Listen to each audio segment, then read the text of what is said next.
step into the grand tour of one episode. That's right, Dragon Ball Super episode 31 dropped on Sunday, and yeah, I'm a couple of days late, but still, I managed to get to see it, and I am sort of pleased with the results. Tsuno-sama, ask about the locations of the Dragon Balls.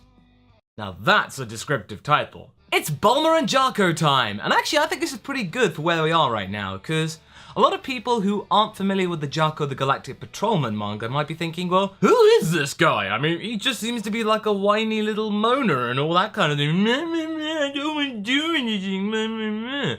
No, this is actually a really great chance to see what he's like in action and actually prove that he can do stuff. I mean, you know, we kind of saw that in the Resurrection F arc and the movie, that he can fight and fight well, but I think people tend to forget that.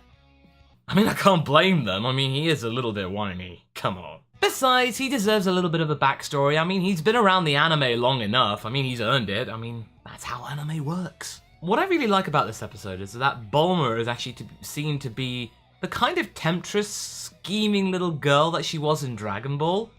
Just like in the future, she's just like that again. And so she's just going to JAC-O and going like, oh, well, I'll help you, I'll kiss you and stuff. And JAC-O's going, ha ha ha, you're too old.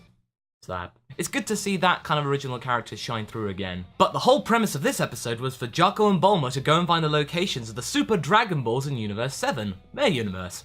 And the only way that they could possibly do it is to go to Tsuno-sama, a pun on the word brain in Japanese, and see where he can find the locations or what he knows about them. So this is kind of almost like a brilliant, perfect masterstroke for the writers. Can they go like, how are we going to shoehorn all this fact about the Super Dragon Balls without making it look kind of obvious? Make a guy who has a big brain and can spout any knowledge. That's perfect! Perfect! And so we get Tsuno-sama, and reminds me about Japanese culture. Neat. So how do you get your question from Tsuno-sama answered? Well, you gotta kiss the guy. And since JAC-O did it, and he's a man, he only gets one question, but Bulma gets 3. Although according to Tsuno-sama, she's not his type because she's middle-aged and stuff, but, you know, she still gets 3, so decent. JAC-O kind of blows his question on a rather inappropriate one about Bulma's measurements, but apparently he was saying that just to kind of prove what exactly he knows. But JAC-O did say earlier that Tsuno-sama even knows what kind of underwear you're wearing, even if you're a total stranger.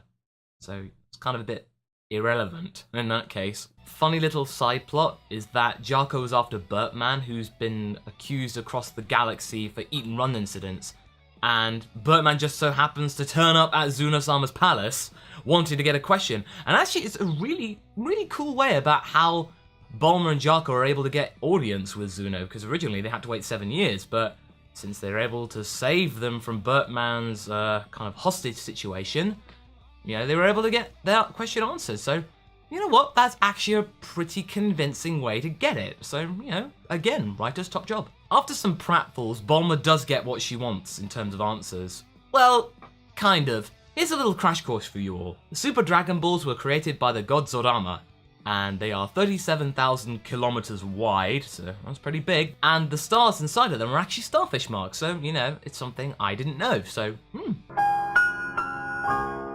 And most importantly, there is only one set of 7 Super Dragon Balls in each universal pair.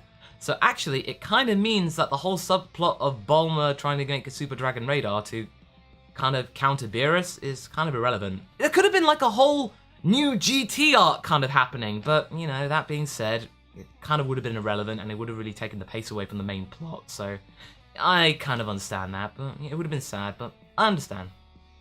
Still kind of want it though. In all, this was actually a pretty decent episode. I quite liked it.